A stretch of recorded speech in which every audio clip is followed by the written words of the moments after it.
2 races have come and gone already this season, and Red Bull have quickly established themselves as F1's dominant force. Sergio Perez and Max Verstappen completed a second consecutive 1-2 in Saudi Arabia on Sunday, although this time the order was reversed. They have scored 87 out of the 88 points available from the first 2 races of the season. But pay a close look at the Red Bull garage, and you will for sure see a conflict arising within the team. And it seems though, the Perez versus Verstappen conflict is going to explode at some point this season. Verstappen began 2023 by winning in Bahrain 2 weeks earlier, but a driveshaft issue during qualifying put him in 15th place and gave him a steep uphill battle in Jeddah. Perez took the pole position, led for the duration of the Grand Prix, and eventually had enough speed to fight off his teammate's charge. It was a good result for Red Bull. But the reliability concerns within the Red Bull cars apparently would have shaken them in Bahrain too, according to Sergio Perez. We are lucky to be so far ahead in Bahrain, because otherwise, if we had to push to the end, we probably wouldn't have made to the end. So there is a lot of reliability concerns at the moment that hopefully don't hit us anytime soon.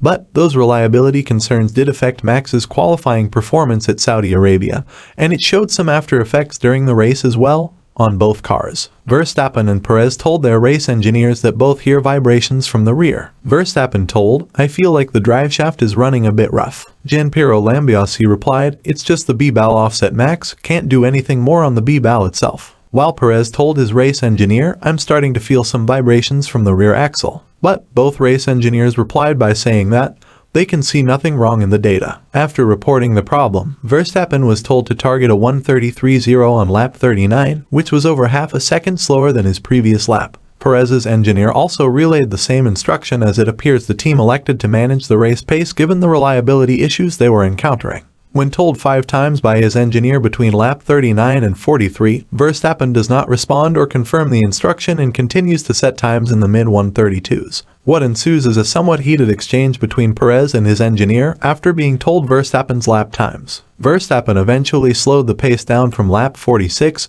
dropping into the 133s, and in his words, calling it a day. GP told Max, "Okay Max, that was track limits for turn 23 again. We will like to target a 33.0. 33.0. Max, any more feedback on that issue from before?" Max replied, "Well, it's still there." GP said, "Okay, understood. Okay, target 33.0. 33.0. Hugh Bird, Perez's race engineer, told Perez, "Okay, back to target now. So we're just covering Fernando, he is doing 33.1. Perez replied, "Sorry, repeat." HB told, "Target lap time 33.0. Max targeting the same. For reference, that is plus 0.8 on the dash. Plus 0.8. While Perez made an acknowledgement to his race engineer about the target lap time, Max did not do the same to his race engineer. From lap 40 to 43, Gianpiero Lambiase asked a confirmation from Max over and over again, but Max did not reply. "That's 33.0. Max, confirm 33.0. 33.0. 33.0. Max, can you target 33.0 please?" For all these radio messages, Max did not even make one reply. On the other side, Perez did do the asked lap time, but when he realized Max was pushing, he questioned his race engineer on why,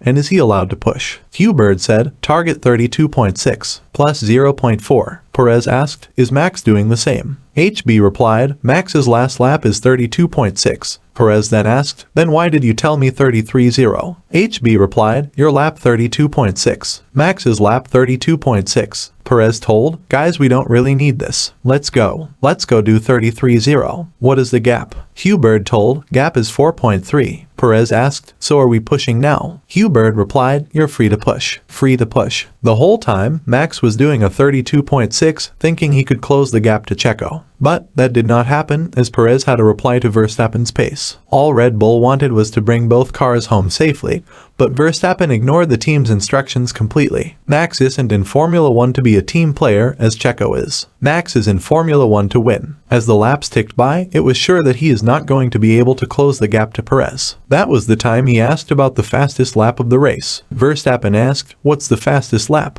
GP told, "We are not concerned about that at the moment, Max." To which Verstappen replied, "Yeah, but I am." While Sergio Perez thought that he has secured the fastest lap, his race engineer Hugh Bird told Perez that Max pipped the fastest lap at the last lap of the Grand Prix, for which Perez replied, "Ah, great." The talk was not over yet, as Perez asked Max about pipping the fastest lap of the race in the cool-down room before the podium celebration. "Did you get the fastest lap in the end?" asked Perez. "On the last lap, yeah," replied Verstappen, sat in the chair reserved for Perez as the race winner. Perez asked, "Were you not told to keep the pace?" Verstappen replied that he'd been told to aim for a lap time of 1:33.0, adding, "But then I asked what was the fastest lap, and I think it was a tenth faster than what we were doing." Take a look at the cool-down room. Max has kept his helmet on Fernando's chair, but is sitting on the winner's chair, while Sergio Perez is standing in a sort of disbelief. Max made a great recovery drive, starting from P15, ending on the podium. But you can clearly see a problem within the team, a fracture created.